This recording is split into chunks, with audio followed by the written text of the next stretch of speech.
जो पैसे है ना वो फ्री के नहीं है, वो आपके बाप के नहीं है। ये सड़े हुए चोरों, ये आपके बाप के नहीं है पैसे, ये हमारे मेहनत के कमाए हुए पैसे, ये हमारे मेहनत के कमाए हुए पैसे, ये आपको करना पड़ेगा, वापस देना पड़ेगा आपको। समझ रहे हो? मत समझो हम लोगों को, हम लोग नहीं है।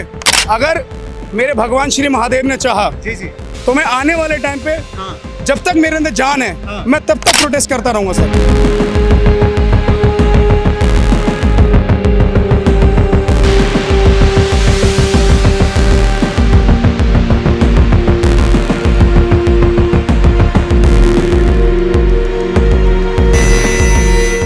मोदी जी, माननीय मोदी जी से मैं रिक्वेस्ट करूंगा, इन्हें हटाइए। अगर आप सच में अच्छे प्रधानमंत्री बनना चाहते हैं तो अभी भी देश में टाइम है, आप सुधर जाइए। आप सबको जहां तक हो सके देश को आगे बढ़ाइए। मोदी जी, देश के साथ खिलवाड़ मत कीजिए। अगर मेरे भगवान श्री महादेव ने चाहा तो मैं आने वाले टाइम पे जब तक मेरे अंदर जान है मैं तब तक प्रोटेस्ट करता रहूंगा सर। जब तक मेरे अंदर जान है, मैं अपने देश के लिए हूँ, मैं इस धरती माँ के लिए हूँ। मुझे भारत माँ से प्यार है, मुझे अपने देश से प्यार है। तो देश के जितने करप्ट नेता हैं, मैं मोदी जी, माननीय मोदी जी से मैं रिक्वेस्ट करूंगा, इन्हें हटाइए। अगर आप सच में अच्छे प्रधानमंत्री बनना चाहते हैं तो अभी भी देश में टाइम है, आप सुधर जाइए। आप सबको जहां तक हो सके देश को आगे बढ़ाइए। मोदी जी, देश के साथ खिलवाड़ मत कीजिए। ये देश जो है सबसे पहले आपको इस वजह से जिताया था कि आप देश को बहुत आगे लेके जाओगे, लेकिन आपने सर उस देश की लाज नहीं रखी सर आपने। लेकिन सर, जैसे कि आप कह रहे हैं, मोदी जी कह रहे हैं कि देश तो काफी आगे चला गया है, कई देशों से आगे चल रहा है, 4th लार्जेस्ट इकोनॉमी बन चुका है, कह रहे हैं सर। ऐसा है, देखिए, वो मोदी जी के लिए हो सकता है, वो मोदी जी के, लेकिन आम पब्लिक के लिए नहीं हो सकता वो।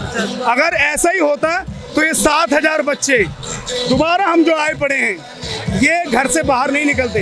इतनी धूप में हम लोग बाहर नहीं निकलते। देख रहे हो, पसीने में लथपथ है, पूरा टी-शर्ट देख रहे हो पसीने में।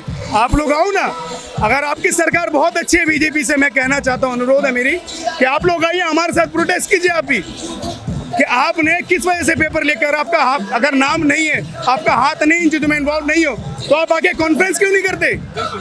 आप क्यों कॉन्फ्रेंस नहीं करते? अगर आपसे कोई भी एक सवाल पूछ ले, ममता बनर्जी बेचारी इतनी सज्जन थी, उसने इतना प्रोटेस्ट किया कि चलो जो भी हो, मैं कैसे भी करके मैं इस देश को दोबारा दिखा दूंगी, मोदी से जीत कर दिखा दूंगी। लेकिन इन्होंने उस बेचारे के साथ भी चीटिंग कर लिया। चीटिंग करने के बाद उन्हें चैन नहीं आया। जब ममता ने कहा कि मैं आगे तक लड़ूंगी, सुप्रीम कोर्ट तक जाऊंगी कि ये इलेक्शन सही से नहीं हुआ, ये चीटिंग से हुआ है, ठीक है, कुछ ही दिनों बाद क्या होता है कि ईवीएम मशीन में आग लगा दिया जाता है। और ये नॉर्मली कह देते हैं कि ये गर्मी के कारण आग लगा। चलिए मानते हैं गर्मी के कारण आग लग गया और वो ईवीएम मशीन जल गया, लेकिन जो बच्चों के नीट की पेपर लीक हुए वहां कैसे आग लग गया? मोदी जी, क्या पता वहां पे भी गर्मी बढ़ गई हो, है ना? यही तो कहना चाहती है ना। तो समझो, ये सब प्रोपेगेंडा इन लोगों का, ये देश को गुमराह करने वाली बात है। जो पैसे है ना वो फ्री के नहीं है, वो आपके बाप के नहीं है। ये सड़े हुए चोरों, ये आपके बाप के नहीं है पैसे, ये हमारे मेहनत के कमाए हुए पैसे, ये हमारे मेहनत के कमाए हुए पैसे, ये आपको करना पड़ेगा, वापस देना पड़ेगा आपको। समझ रहे हो? मत समझो हम लोगों को, हम लोग नहीं है। इतने धूप में आकर के बच्चों के लिए सब प्रोटेस्ट कर रहे हैं। इसमें किस वजह से कर रहे हैं हम लोग? ताकि हमारे बच्चों के पैसे वापस आए। उनका कहना है कि हम स्पेशल ट्रेन भी चला रहे हैं और जो है ना एडमिट कार्ड भी मतलब फ्री में डाउनलोड करवा रहे हैं और जो फीस था वो भी लौटा रहे हैं। कई लोगों को फीस ले भी नहीं रहे हैं। क्या कहेंगे इसको लेकर? सर ऐसा है, उसके लिए तो आपको एक बार भारत रेलवे में जाना पड़ेगा सर। आप एक बार पूर्व एक्सप्रेस में जो जनरल है, आप एक बार वहां से हो करके ना, आप न्यू दिल्ली से लास्ट कहाँ तक, हावड़ा तक है, जाके देखिए आप समझ जाओगे रेलवे में कितना मजा आ गया है। 12 साल हो गए ना उन्हें रहते हुए पीएम के सीट पे। आप एक बार मोदी जी को बोलिए कि जनरल वार्ड में खुद जाए, अकेले भेस बदल के जाए, जब पता लग जाएगा। या मीडिया जो भी है बेचारे, उनको जाने के लिए कहिए एक बार। क्या लगता है मोदी सरकार सक्षम नहीं है अब देश चलाने में? मैं एक चीज कहना चाहता हूँ माननीय मोदी जी से कि भारत में अगर आपको रहना है तो भारत के लोगों के हिसाब से चलना चाहिए। आपको भारत के लोगों के हिसाब से चलिए तो आप दोबारा आओगे, आप दोबारा जीतोगे, ठीक है?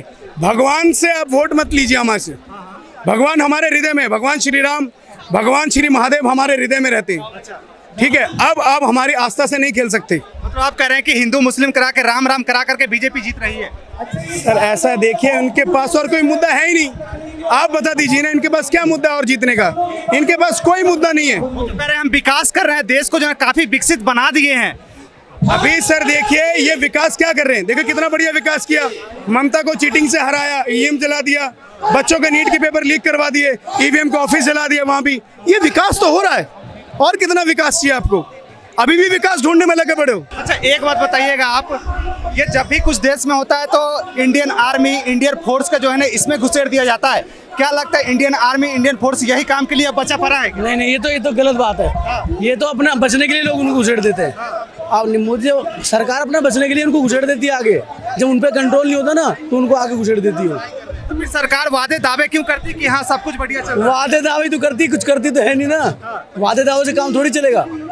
देश हमारा वादे दावे से नहीं चलेगा, बोलने से थोड़ी चलेगा, करने से चलेगा ना देश। तो जनाब मुस्कुरा रहे हैं, क्या कहना चाहते हैं आप?